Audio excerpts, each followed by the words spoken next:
Hello and welcome to this week's episode of the Not Scooby Podcast. Today we are joined by Claire Gould, who is a camera assistant and operator for Wildlife Productions. So Claire got her break after graduating from Napier and joining the BBC Camera Bursary, otherwise known as Project Songbird. So we speak about that experience, that opportunity, and how it led on to more permanent work within the BBC, with Claire having worked on Autumnwatch, Springwatch and Winterwatch. As well as that, we talk about the more technical specifications of what it's actually like filming wildlife, whether it's the patience required, the role of the researcher and how that may influence a camera operator's approach when filming a scene, and finally, a bunch of other technical stuff like the massive 50 to 1000 millimeter lens that she uses, the use of camera traps and drones, and also how some sequences in wildlife natural history productions are even staged, which blew my mind. So we're going to dive into that. It is worth noting that at some point Claire's adorable cat does join us. So if you're watching this on YouTube, as I would suggest you do to get the fullest experience of this podcast, you may notice a wee furry creature joins us. But that only seemed right for a project and a podcast dedicated to wildlife. So, without further ado, let's jump straight into the episode, and I hope you enjoy.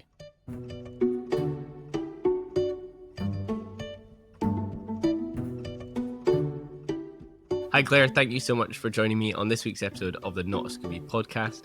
Let's just jump straight into things with my first question, which is, what came first, your love of cameras or your love of wildlife? I think it's going to be wildlife that came first. I was kind of one of those kids that pestered my parents for a pet every single week. It was something different every single week. So it was definitely wildlife that came first. And I wanted to do something towards biology or be a vet or a conservationist when I was at school. And then I realised very quickly that I was really bad at maths. So that kind of went out the window. And I was like, okay, so what kind of creative thing can I combine with the two? And that's kind of where my love of wildlife combined with my love of creating things, so photography in this case, and then photography then led on to video stuff. Mm-hmm. So when did you really first pick up a camera and start focusing on wildlife photography, camera operating? It was probably about 14 where I started stills photography. I saved up all my money and I got a camera for my 14th birthday. So I started taking photographs of things in my garden, like tiny little flowers. And then I started taking photos of the foxes in my garden as well. There was really friendly foxes. So I started doing that and it kind of went on from there. Mm-hmm. And then you went on to study at Napier. Did you always know, particularly going into that environment where it's more filmmaking based, a lot of people are going towards feature filmmaking or TV dramas, were you still set on, yes, I'm here to pursue a career in wildlife, or were you also quite interested in taking these other avenues? I was so lucky that when I first started at Napier that I knew I wanted to make David Attenborough documentaries. That was kind of like what I wanted to do, and I started in first year with that goal, and then I still ended in my fourth year of university with that goal. So I was so lucky that I knew what I wanted to do at that point, because I know a lot of people have no clue what they want to do in uni, and it wasn't necessarily a degree that catered very well for natural history or documentary, but it still had a lot of the key skills, especially for camera technical wise. And for your assessments, year on year, and say your final year assessment as you graduate, were they quite comfortable with you maybe taking a different route and making nature documentaries as opposed to writing a script, casting, and going and making a narrative short? Thankfully, Napier was so supportive of kind of me going a different route to everyone else. They kind of knew I wanted to take that weird direction of nature stuff. And in the third year, we had an amazing lecturer called Demelza, who was very nature focused. So I was overjoyed when she joined, because it was like, oh, awesome, someone who has done who's doing what I want to do and is supportive of that. So when everyone was kind of making short kind of dramas or kind of fiction stories, I ended up doing a little short about an otter that lived in Edinburgh. So I had so much support from the uni for doing that. Not perhaps as much support as kind of the fiction and drama side, because Napier isn't really, or wasn't really at the time, a documentary kind of course, but did it anyway. So when did you graduate? Because I graduated the first year of COVID. I was 2020. I filmed it just before, in January, I believe. So just before the lockdowns, while Just people in before my the cut year off. had to either make a film in their house by themselves, or they had to go and write a longer dissertation. So how was that experience for you? COVID did not help. Napier is prized for being quite a practical course compared to a lot of other film courses. And I knew that when I applied, I was like, I know I want to do more practical stuff because I cannot be bothered writing essays. It's just not something I'm very good at. For me, at least, COVID really helped with my natural history filmmaking because I was stuck with an FS7 and then COVID hit and the uni shut and I couldn't give it back. I just had this FS7 for like 4 or 5 months over winter. So I basically just took it and I filmed this otter up on Arthur's Seat in Edinburgh. And I used my lockdown time of absolutely nothing and online lectures to just go film this. And I had that time to do it. And I wouldn't have had that time if COVID hadn't come along.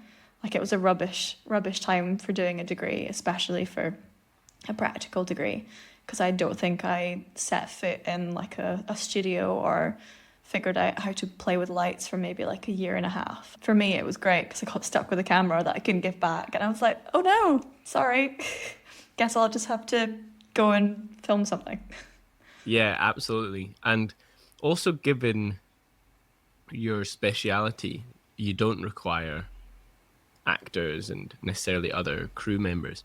So during lockdown, was that quite a nice activity for you to do and something to kind of focus your energy on?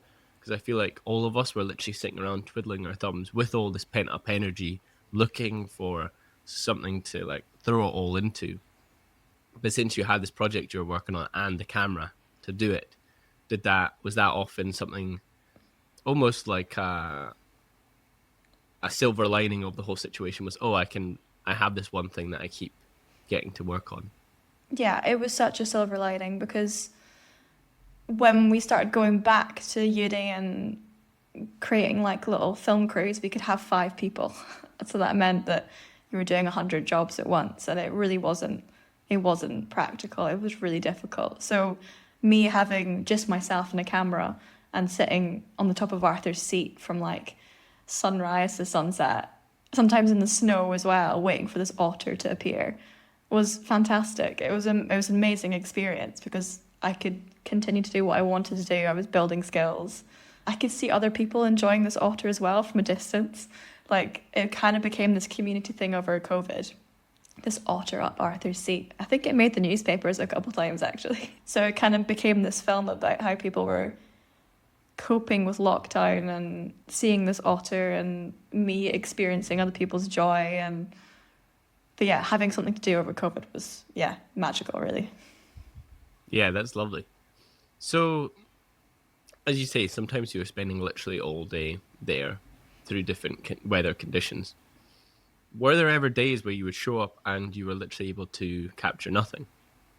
Yeah, mainly if I go through my rushes from that period, there's like a solid week where I'd go and nothing happened. And then it's like there was a massive snow over winter, and I was like, and the loch like froze over where the otter was, and I saw someone take this amazing iPhone video of the otter on the ice, and I was like, I have to get that. That's the only thing that will make this like year worthwhile. We have to get that. Like, I'm gonna go up and I'm gonna sit there. And I sat in the snow for like 3 or 4 days and didn't see the otter once. And that's just the reality of it, unfortunately. Sometimes things don't plan out, and sometimes people get it on their iPhone and you don't get it on your big camera. Yeah. And does that apply not only to when you've begun your career through education, but also moving forward when you are working on projects with, say, the BBC? Does that still apply? Sometimes you will show up and things just don't go your way, and you're kind of going home without anything to show. Yeah, pretty much. When I first started at BBC, I remember getting told by a cam op just to never ever use the G word. And I was like, what do you mean? Like, never use guarantee for wildlife. And I was like, cool, absolutely. Because if you guarantee something, even if you're working with like amazing researchers who know their stuff and know their animals and know their wildlife. Just wildlife isn't guaranteed. My first shoot with BBC, I went to Guernsey to film voles, because voles on islands in Orkney and Guernsey are 10% bigger than mainland voles, which I learned, and it was a really strange fact. But we went there to film them in Guernsey. We were told there was hundreds of thousands of voles and it would be really easy to film them. We saw one the entire time, and that film was not made. And yeah, the amount of money that must have gone into that film for us to get to Guernsey, for our kit to get to Guernsey, for our time when we were out in Guernsey, yeah, must have been extortionate. But it just didn't get made because it just, yeah, something went wrong. The voles weren't there. We have no idea what went. Yeah, we have no idea what happened, but it happens a lot more than you think. Mm-hmm. And let's dive into that relationship with the researchers, because I was wondering that, are you really involved in the prep at all, or does someone almost give you a pile of research and say, hey, there's going to be this animal at this location, so go there from these days and keep an eye out? Yeah, researchers are key. If you did not have researchers or conservationists on the ground, most wildlife cam-ups would not get the job done. You've got to know your wildlife as a wildlife cam-up, but you rely so heavily on researchers to tell you the behaviour, like the key facts, where you should be at what time, yeah, what you're filming, what the story is. Yeah, without researchers, yeah, you're doomed. So when you say the behaviour, why is that important? It's so key to know what's going to happen. So it's so key to go, okay, so there's this vole living next to this airport, and it's going to live in this tiny hole, and it's going to come out and it's going to do A or B. And you've got to kind of preempt what's going to happen so that you're ready for filming that thing. You can place your cameras in this like a specific place. You can kind of wait at a certain hour or a certain time because you know it's going to come out then more than at other times. So let's imagine you've gotten this research, you've travelled to a distant location, you've set up your cameras, and you haven't seen anything for a while. You're only there for, say, 3 days. Day 3 shows up, and suddenly you see something worth filming, and that might actually make the documentary. How do you stay composed, more in like a mental sense? Because I'm notoriously bad for... I used to play basketball, so we call it like being clutch. Like in the moment, if you're like centered and you're not going to drop the ball, basically. Yeah. I was terrible at doing that. I always drop the ball. So when the pressure is on, how are you basically not getting in your own head and basically staying relaxed? I think it's one of the key skills you need is like not to be frazzled or like not to stress out too much, because things can work fantastically in natural history and things can not work so fantastically. And if you're not like chill and composed, it doesn't help the situation whatsoever, because it's going to happen or it's not going to happen. So when things start to happen, you've got to go, hang on, you've got to concentrate, we have to get this. And it is a bit, if something massive's happening, like predators got prey or something very specific is happening, like something very key wildlife behaviour, you got to go, right, focus, we've got to get this. And then, yeah, hope you get it. Hope you press the record button. Yeah. Yeah. Oh my God. And if you haven't, it didn't happen, so... Yeah, wow. See, that's the luxury of wildlife, I suppose. Yeah, because no one's going to tell you, no, that didn't happen. Yeah, exactly. If you're on your own, it didn't happen, so... Meanwhile, I've done it with, like, events, whether it's sports. That's the worst one.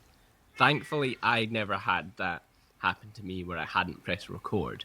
Yeah. Because when I filmed with the Scottish Football Association, is it S&Q mode? You actually press the record button and it records the previous 15 seconds. Yeah, you've got, well, I can't remember what it's called, like buffer on, where you record like the first couple seconds. That's a lifesaver in natural history when you've gone, oh God, and then you see the whole tripod shake because you've clicked it. Yeah. Also, on that note, you say you specialise in long lens camera operating. Firstly, when you say long lens, what are you referring to? Because I imagine for the average photographer, videographer, anything above like 85mm is long. But for you, is long like 200-300mm? It's probably like on the big, there's these massive lenses called CN20s and they're like 1000mm. and they are huge and worth a ridiculous amount of money. But that is long lens. That's like what you see most natural history cam ops using is a red, most likely, like a red, and then a CN20. They're like 50 to 1,000, and they get the job done. Wow. But they are expensive and heavy. And is there like inbuilt stabilization on those? There is on newer models, but it is so shaky when you get to about 1,000. And every movement is kind of exaggerated. You've got to have a big, heavy tripod for those cameras and that lens. That's kind of what keeps everything stable. And most likely you're going to be shooting off speed most of the time. You're going to be shooting in slow-mo, because anything that's normal speed is you're just going to have that jitter. You're going to have that wobble just because it's such a long lens. Mm-hmm. And are you manually focusing? Are you auto-focusing? Manually focusing. Gold. It's quite... they haven't quite come up with... I mean, they're definitely, like, if you look at the new Canon cameras, they've got, like, animal autofocus on the eyes. But it still hasn't really transpired to natural history. There's still that element of being able to manually focus, which you get most of the time, or you should be able to get most of the time, but it's so difficult, especially if something's moving fast or you're doing birds in flight. You just kind of hope for the best at that point. Yeah, and what like FRT stop or is that lens at? You can go to like 5.6, but most people will keep it on f8. But it's such a shallow depth of field, even at like f8, f12, when you're on 1,000. Yeah, it can be very difficult to focus. Do you feel strongly about manual focus opposed to autofocus? Because I know quite a few camera operators that are adamant that they're like, no, autofocus is either lazy or they're just entirely against it. Like they're really like, no, it stops me from telling the story I want to tell. Yeah, I mean, unless I'm filming people, I will always be on a manual focus, unless it's kind of like a following thing on the gimbal, and I'll put the autofocus on because there's no way I'm going to be able to manual focus while walking backwards. I'm so for manual focusing. I started off with manual focus in photography, and then I've kind of gone back to using it with photography for like film reasons. It's just I get more creative control. If it goes wrong, it's my fault, not the camera's fault. And it's a really good skill to learn, regardless of whether or not you can trust autofocus. If that, for some reason, goes wrong, or you get given a lens or camera that does not use autofocus, it's very good to know how to do it. Yeah, absolutely. I definitely learned how to, say, my first cameras and whatnot were all... They basically didn't have good enough autofocus that you'd even consider it. Yeah. But then I upgraded to the Sony FX30. And for the most part, I guess it does come down to the fact that I spend the majority of my time filming other people. So for me, autofocus is just one less thing to worry about, particularly if you're on like run and gun shoots where you're directing, you're also kind of first ADing and you're operating and you're doing sound. It's like, if I can just plonk the camera down and it's got the eye autofocus and I at least know that it's going to be in focus, whether it's going to be overexposed or underexposed or the white balance is off, at least it's going to be in focus if I just plonk it down and I don't look at it again. I totally understand for what you do. Although that's amazing when I see a lot of these wildlife videos and they are tack sharp and the drama that's going on and the distance is changing as an animal sort of racing through a space. Yeah, it's incredibly impressive. It's such a skill, and I am nowhere near there for fast-moving stuff. There's an amazing wildlife cinematographer called Sophie Darlington, and she's like known for being able to get things tack sharp, moving fast. She's got this amazing sequence of a cheetah, and she's just following this cheetah as it's sprinting. It's sprinting after something, and she's got it tack sharp on a long lens. She's following it. Yeah, it's quite the skill, and autofocus has its place for run and gun stuff, and it's so handy for that, but you can't rely on autofocus for that sort of stuff. Yeah, wow. And is it always a big bulky setup? As you said, you've always got this heavy 1000mm lens on, because as we spoke before we started, Chimp Empire on Netflix is a fantastic series.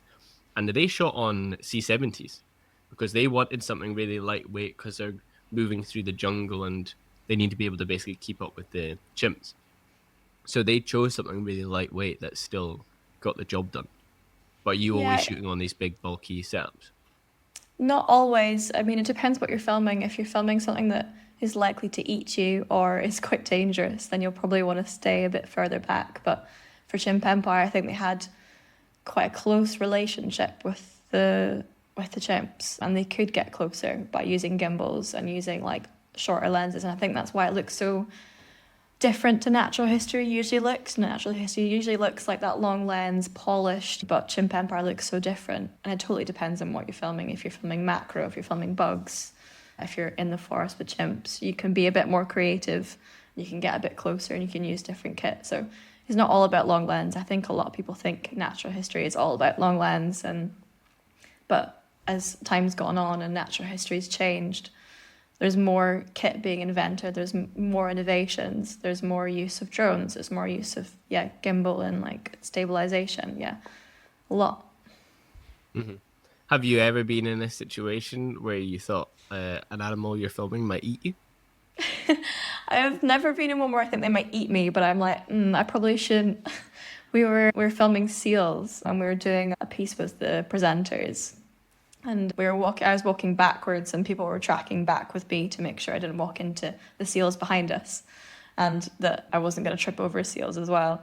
And that's probably as terrified as I've been. I was like, I don't want to, annoy these seals, because that's one of the faux pas of natural history. I mean, historically, people didn't really care what they did to animals. They wanted to get the shot. But now there's quite an emphasis of making sure you don't disturb a habitat. So A, didn't want to do that, and B, I didn't want to get eaten or trip over a seal.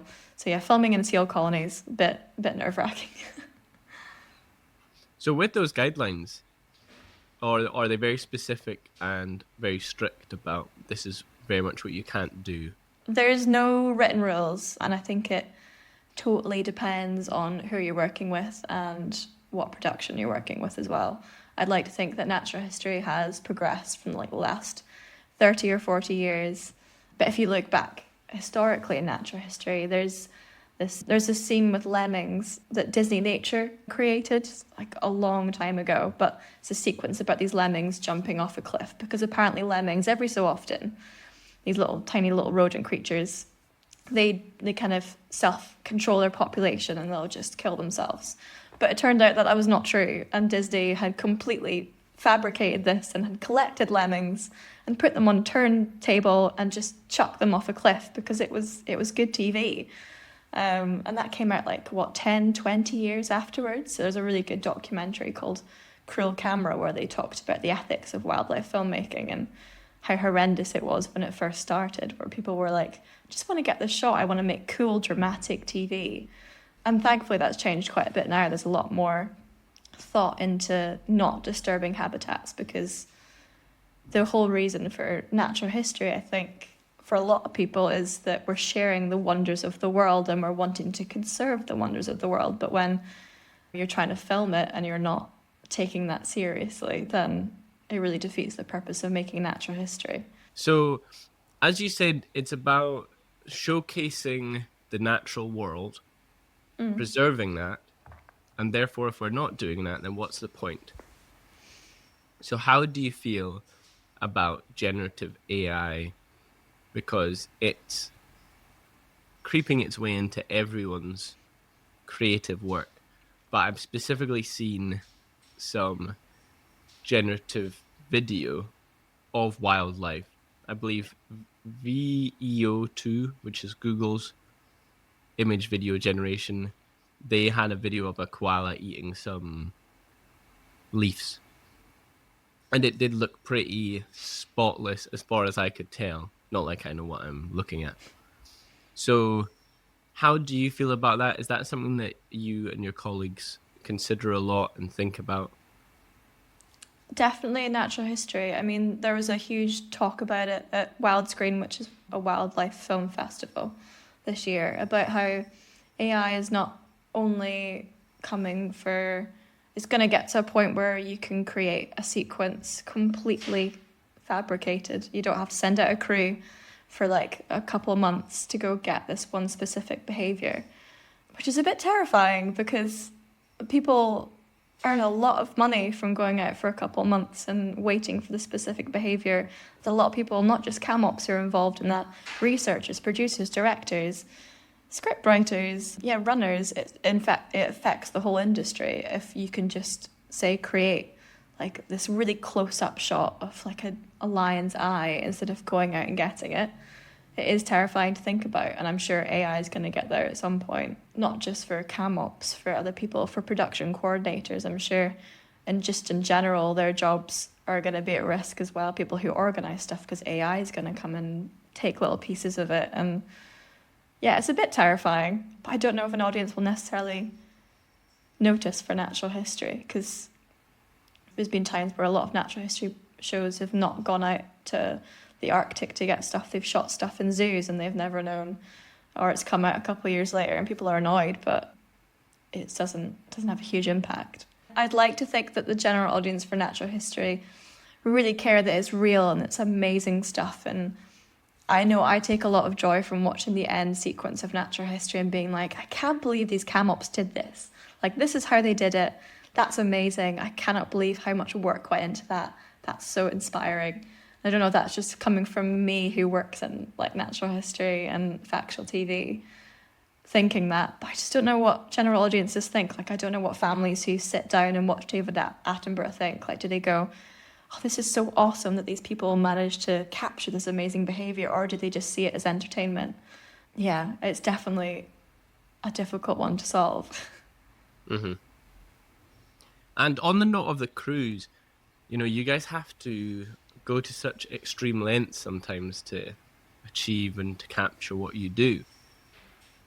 So how important is it, arguably more so than other sectors of film and TV, that everyone involved is so passionate about the work that you're doing? Because, for example, yourself, on a personal level, you're very passionate about wildlife, sustainability, the environment in general.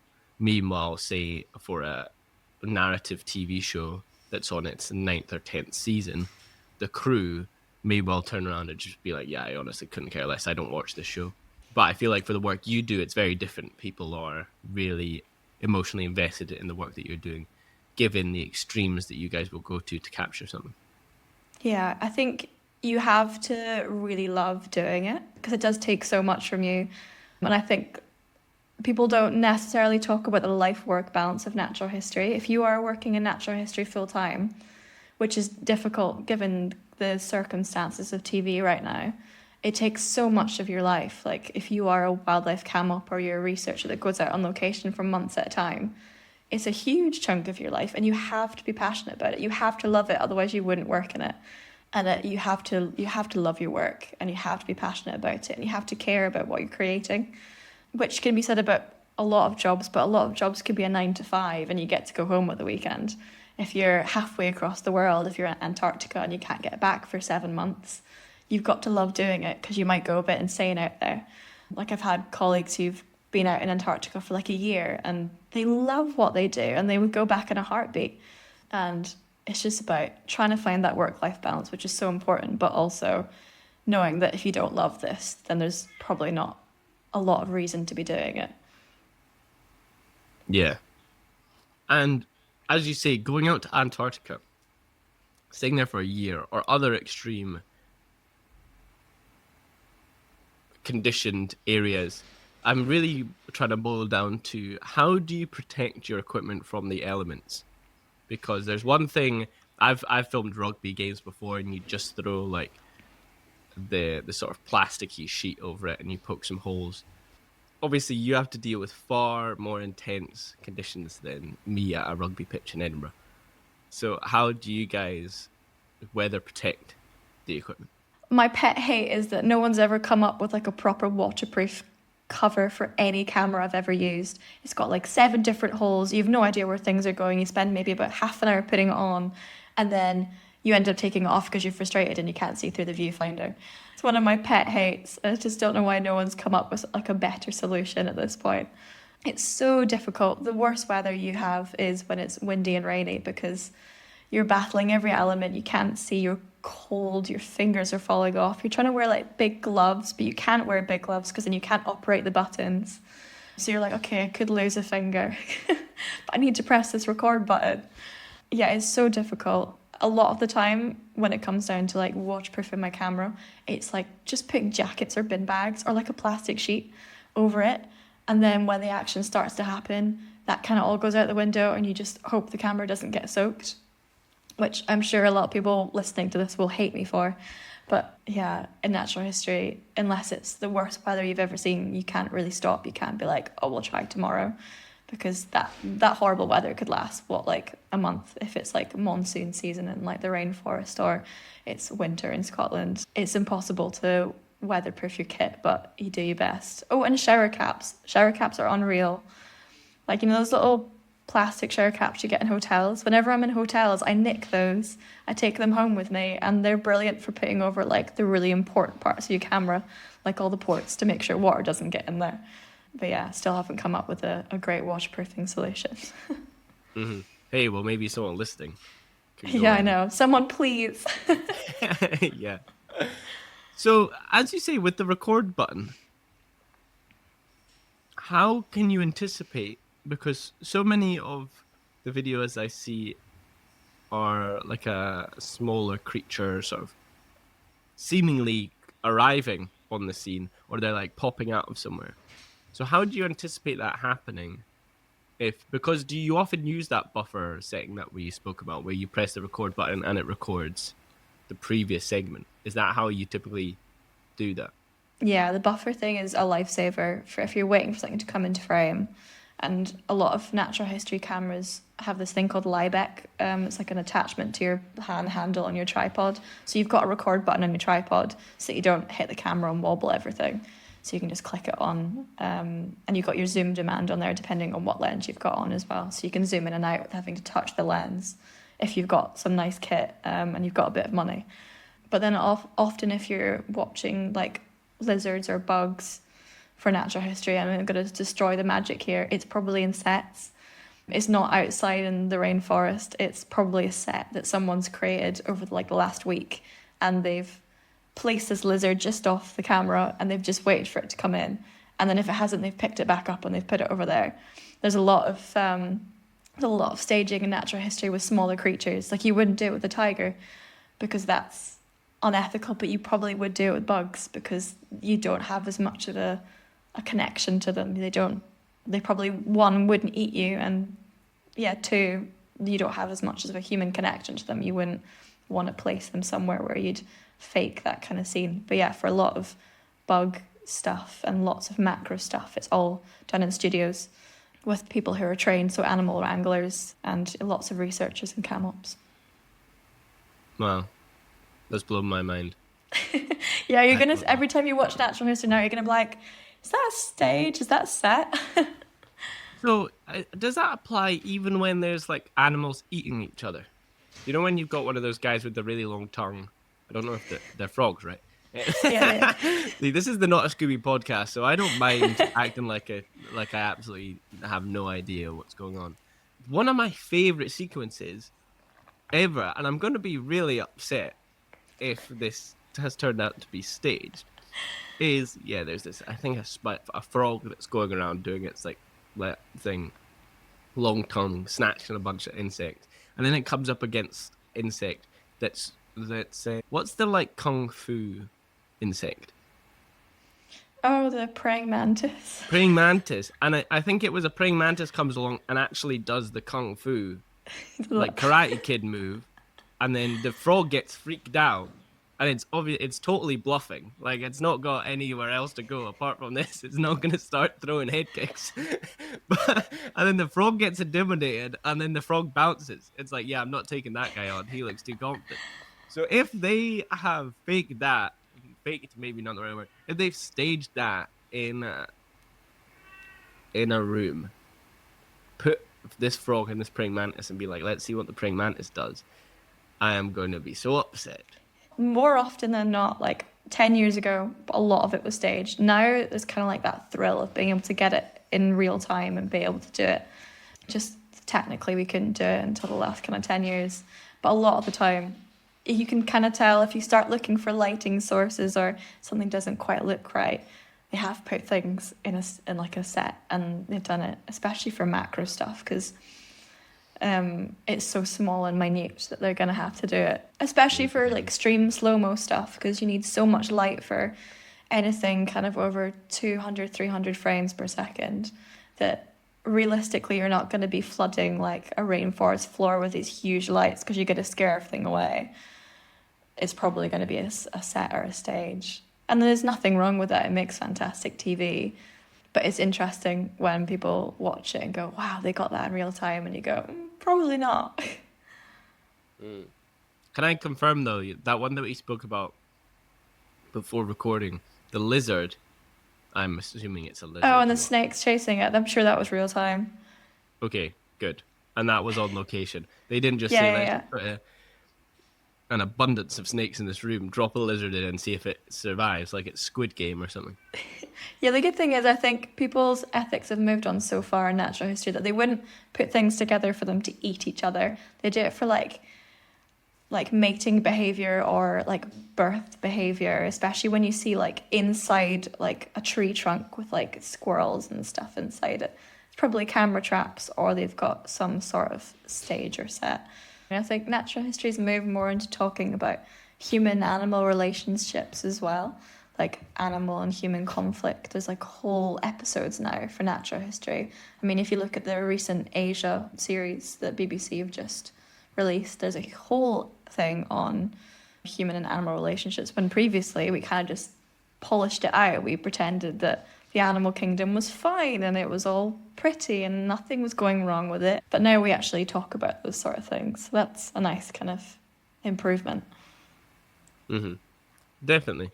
So let's go back a bit into how you really got from university really into the industry, particularly with BBC. And am I right in thinking your first opportunity with the BBC was the BBC Camera Bursary, otherwise known as Project Songbird? Yeah, so I applied for that in my last couple of years of uni. We were putting our portfolio together. It was one of our last modules of like, what are you going to do next? And I was like, I have no idea what I'm going to do next. But I know I want to do something creative and with animals, and I want to try and pursue that dream that I started off thinking about in first year of working with animals and doing that for a job, like as a camera career. So I applied for a junior camera assistant bursary with BBC, which was with Springwatch, on Autumnwatch and Winterwatch at the time. And yeah, I got it. And I remember the woman phoning me up, the series producer. She was like, yeah, we'd love to give you the job. But I was like, oh, can I get back to you and think about it?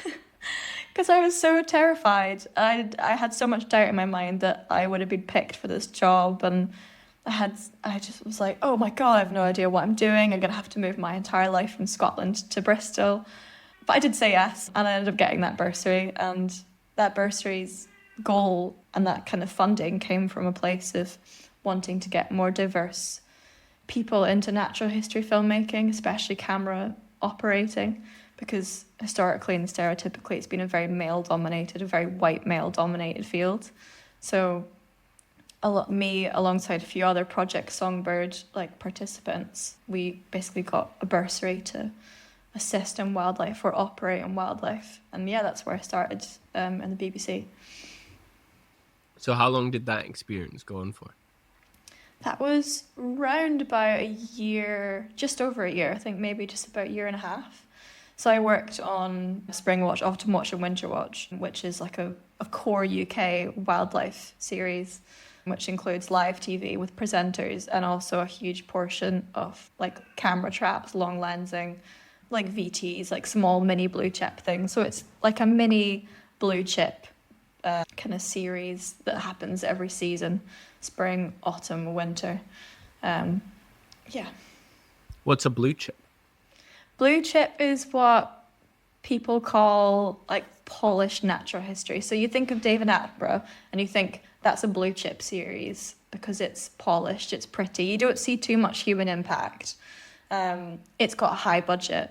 As things have got like worse than the TV industry. We've started calling them like series blue cheap because they're that sort of thing of polished natural history TV, but with a smaller budget. Cool. So, what can we dive more into that whole experience over that year? As you say, you were camera assisting opposed to necessarily operating, but did you get some experience camera operating? And also, what value did you find in being the camera assistant to these, I assume, very experienced operators? I started off assisting, and then I think because I'd come from a uni degree where I was very confident and capable with cameras, they kind of just gave me a camera for a lot of the time and just went, go learn, go be free, go sit in a field and figure it out yourself. So I did a lot of operating, not particularly great operating, but a lot of operating by myself and just figuring out stuff. And then when I did assist cam ops, it was great. I had such amazing mentors who would answer all my really silly questions and all my really stupid questions. And I think that's when you kind of learn that assisting in natural history is very different from assisting in drama or factual. You'll have someone in factual or drama changing batteries, doing cards. There'll be an actual assistant, but in natural history, it's a bit more blurred. You're more like a second operator. And I think I didn't quite realise that until maybe about 6 months in, when I was like, I actually haven't been doing much assisting. From what you're saying, it sounds like it's really yourself and potentially another operator. Is there anyone else on set with you? You might have a researcher. It depends on what you're filming. If you're filming like a certain key behaviour and it's long lens, it's probably going to be either you and an operator or just you, because you want to be as like a little people as possible, as little disturbance. If it's stuff in a set or it's a bit more of like a wildlife spectacle where more people can be around, then you'll have more people. You might have a runner, you'll have a researcher, maybe, but usually it's you on your lonesome. Mm-hmm. So that seems like a other major difference between wildlife and narrative work is that it doesn't sound like there's necessarily a director that's present. You sometimes have a director. Usually the director has spoken, so it's given you their vision and gone, I want this shot and I want you to get this. And we'll just see how it pans out. And the director's more involved in the story side of it and making sure that's all fine, and more the editorial stuff and the stuff at the other end. They're not, unless there's a reason for them to be there and there's enough money in the budget, they're probably not going to be there in person with you. Mm-hmm. And are there specific style guidelines?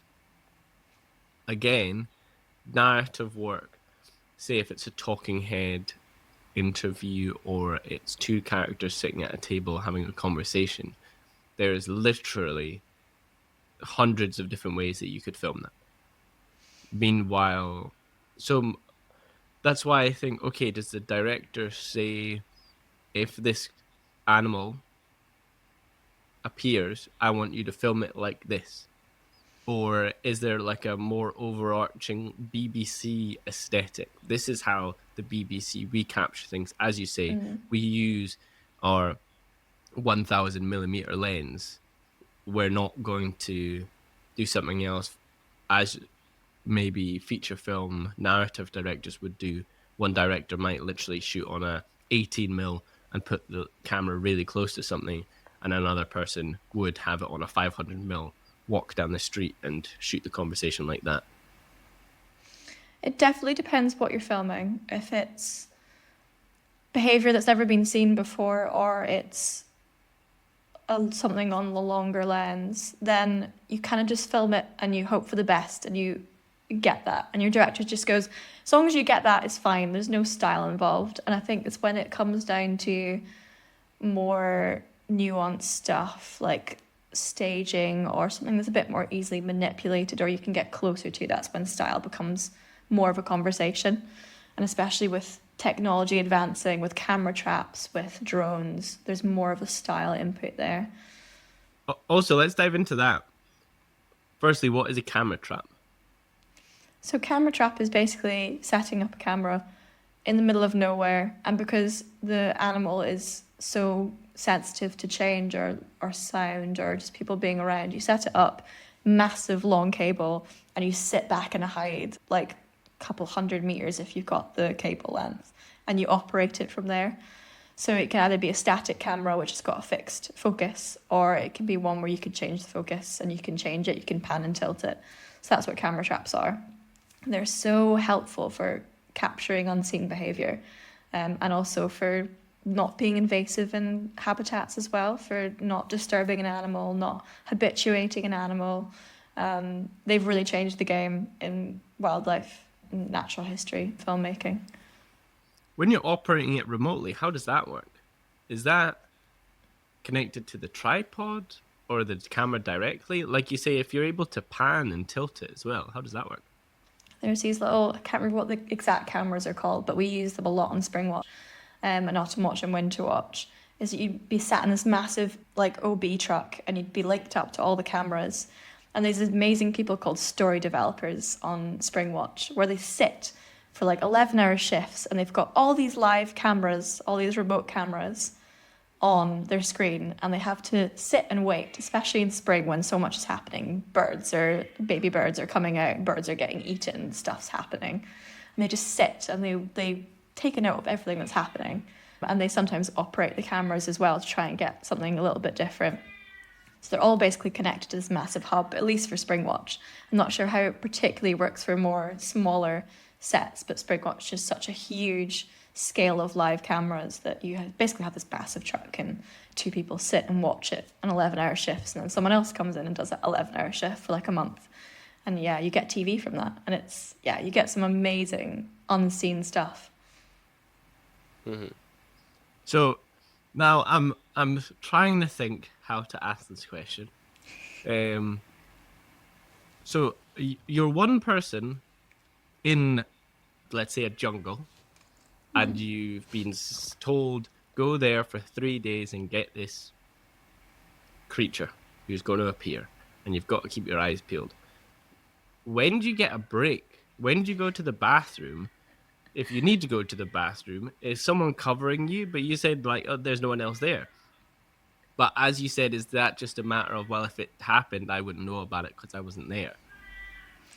It's really difficult, and I think the hours of natural history are so different. When you're on location and you're trying to get something, they're entirely different from like a drama or a factual setup. There's not like a 10, 11-hour thing with an hour lunch, and you don't get paid overtime necessarily.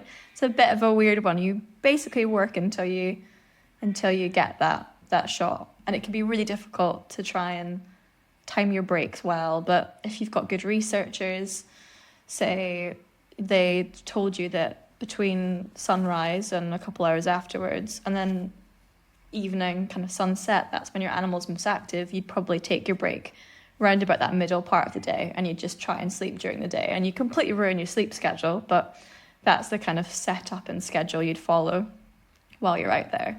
You'd hope to have someone to kind of come in and out of when you're having a break, they'll come in, but it really depends on what show you're working on. And what's the longest time yourself, or even if you've heard of people being sent somewhere and they're not getting anything? And when do people just kind of cut the cord and say, okay, we thought this was going to happen, as you said with the voles? Yeah. And when does production just say, right, we've tried, but we don't have any budget left, we've just got to chop it here? I've heard of people go out for like months and they have not come back with the behaviour they necessarily wanted. And most of the time, production will make some sort of story out of the stuff they've got anyway, because they'll maybe be like 2 weeks in and they'll phone the director if they're not with them, and they'll go, we're not getting this, we need to think of a plan B, what else can we do? And they'll try and figure something else out. But yeah, sometimes people will go out for a month. I've had friends and colleagues go out for like months at a time and then go, yeah, we didn't get it. And that's just their attitude. It's like, they didn't get it, it's fine, we'll try again later if the budget allows. Mm-hmm. And there's no like pay discrepancy between whether you do get stuff or not. Like, it's not, oh wow, this person got, like you say, this fantastic cheetah sprinting. they get this big bonus for getting that. It's a really weird one with what people should be paid and what people are not paid in natural history. It's a bit of a weird one because you don't have hours, you don't sit down and clock in and clock out, because if you did that, it would be extreme. It depends on what you're filming. So yeah, it's a bit of a strange one, that. So it's more so focused on the deliverables. Like, did you get the behavior, yes or no? Whether it took you an hour to get it or it took you 3.5 days. Yeah, it's mainly, people normally do a day rate in natural history, and even if they don't get it, they'll still get paid, which is fantastic. But yeah, it doesn't help if things go wrong and you're still getting paid, because then you go, oh God, what if they don't want me to come back, or they don't want me to come back because I didn't get that behavior? It's a very difficult one because obviously things will not happen sometimes. Like, yeah, it just won't go well.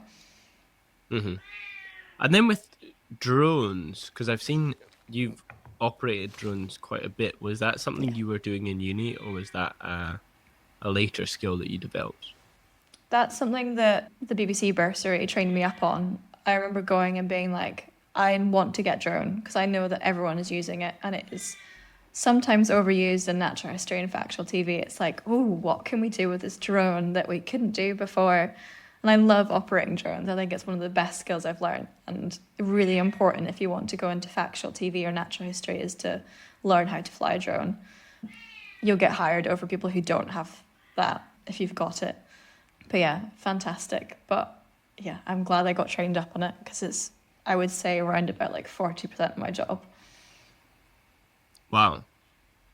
And going into that, do you have a drone of your own, similarly with a camera? Because I remember recently you sold your camera equipment, right? So I did, yeah. Are you so you're not bringing your own stuff on set? And did you just feel like there? I remember you saying in that specific post about your camera that you just weren't getting enough use out of it, and it was just taking up a lot of space. A lot of people, a lot of productions now use their own kit. I know a lot of cam ops like using their own kit because they know how it works, they know it's not broken. But who I'm working with currently, they've got their own kit and I haven't been using my own, so it's just been sitting there and it's not being paid off. So I decided to sell it before it kind of gathered more dust. I don't have my own drone either because it's really expensive to get like public liability insurance. Really expensive. You can get smaller drones which make it a lot cheaper, but I feel like I sometimes think about work too much, that if I bought a drone I feel like I'd be at work constantly because I'm like, oh, I could take the drone out today, and then be like, oh no, I feel like I'm at work. Absolutely. So you don't necessarily feel like there's a great deal of value at this point in your career in having your own equipment? Not investing in it. I think particularly because TV industry is not doing so well, I don't think I'll be buying any kit to invest in because I don't think I'll pay it off. I think productions are trying to save money as much as possible, and if they've got kit that they can get cheaper than hiring it off you, then they will do. So having your own kit perhaps at the moment isn't the best option. At least that's for me personally. I'm not sure I'd buy anything else. Do you have, at this point in your career, have you learned any lessons? Is there a specific piece of advice you ever received that almost feels a bit ingenious, or like, how didn't I think of that already, or I wish I had that mindset, or I looked at things that way 12 months ago and that would have just made my life so much easier?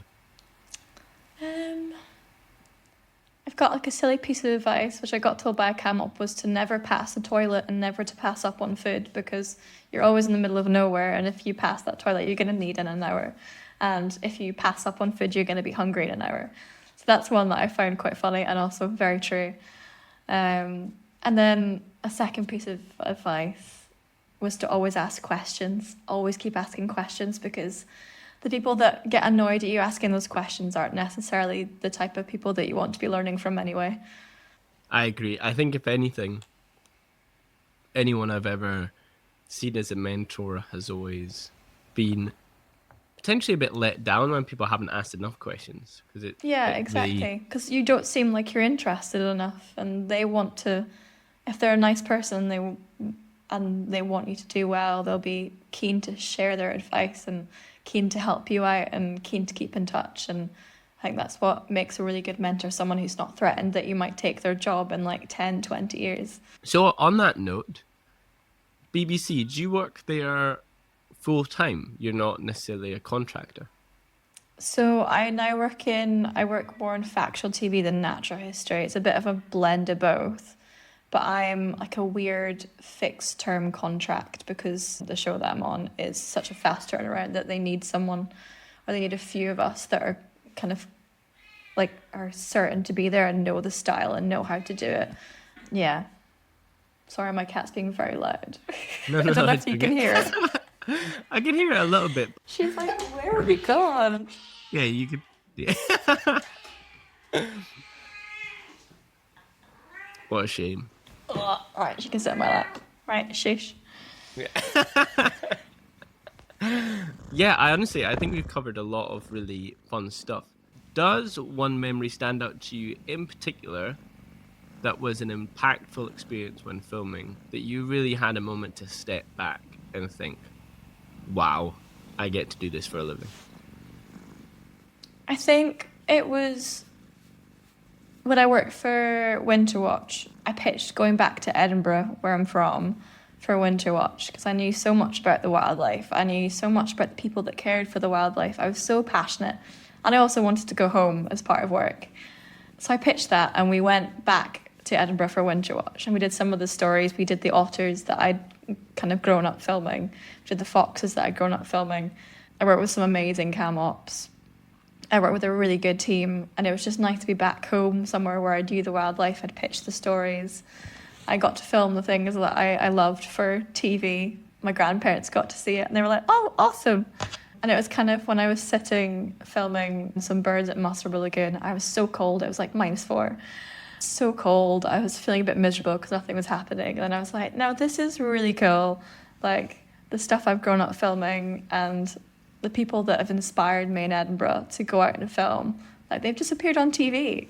And they've got to share their passion for wildlife and also for urban wildlife, which is something that kind of gets missed out a lot in natural history as well. So it was when I got to go back home and film the stuff that I'd grown up with. I think that's when I went, yeah, this is a fun job. This is a cool job, even if I'm quite tired right now and quite cold. Yeah, for sure. And particularly, we're filming this on the 3rd of January, so I suppose everyone's just done their New Year's resolutions and it's a new year and people are maybe looking back and thinking, oh, am I where I should be?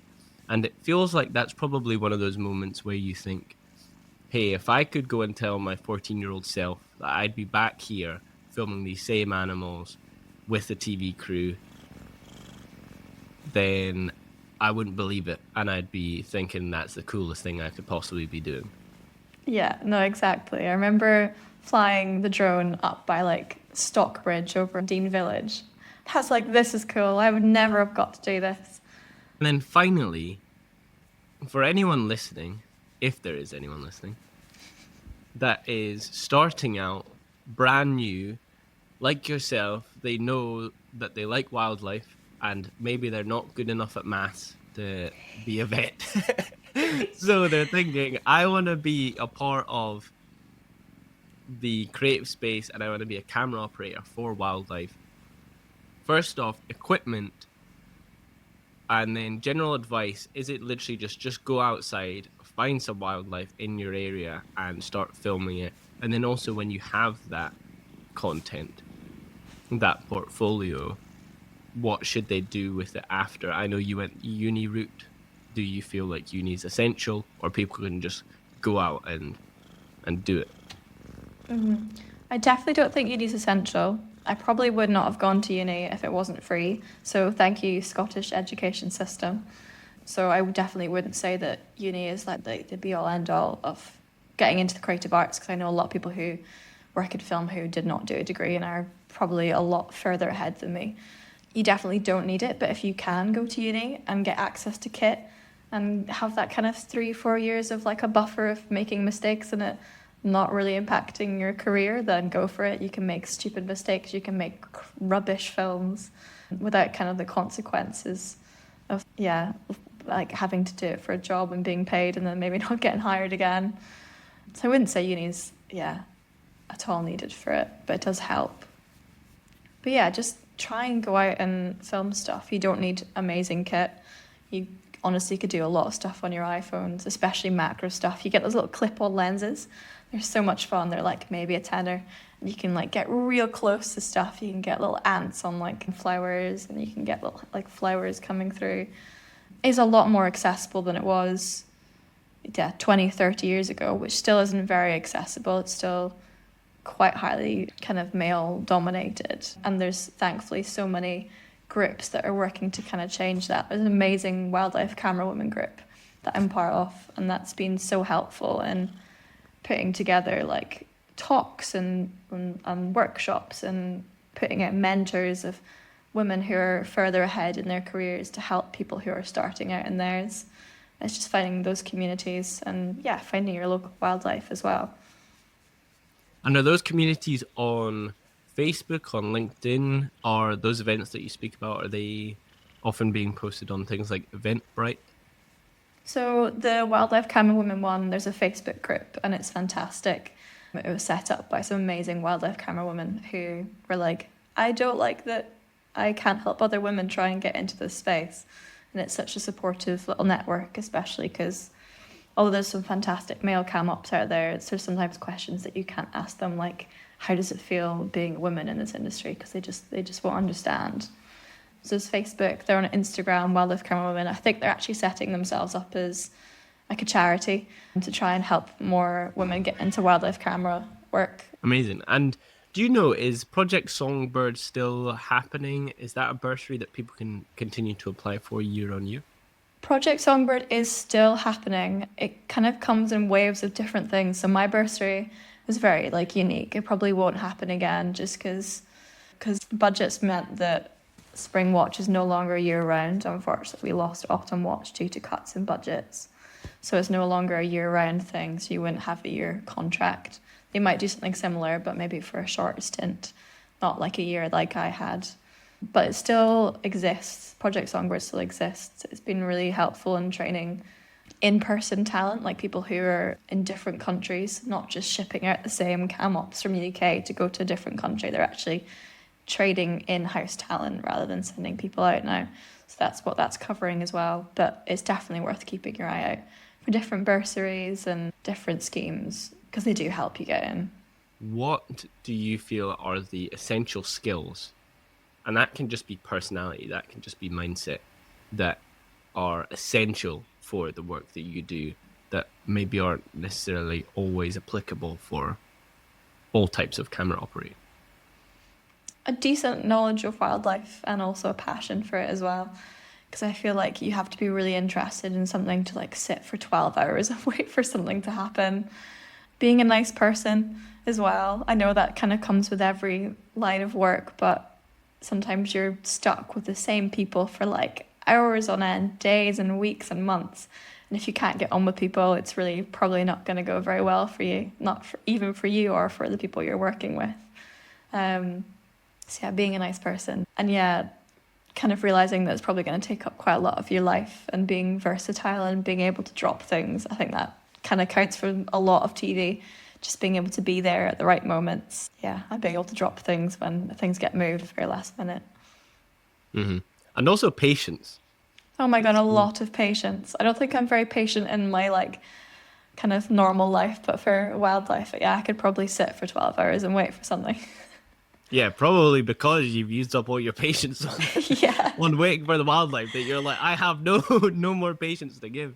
Yeah, exactly.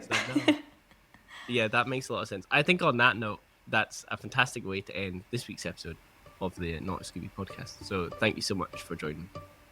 No worries. Thank you very much for having me.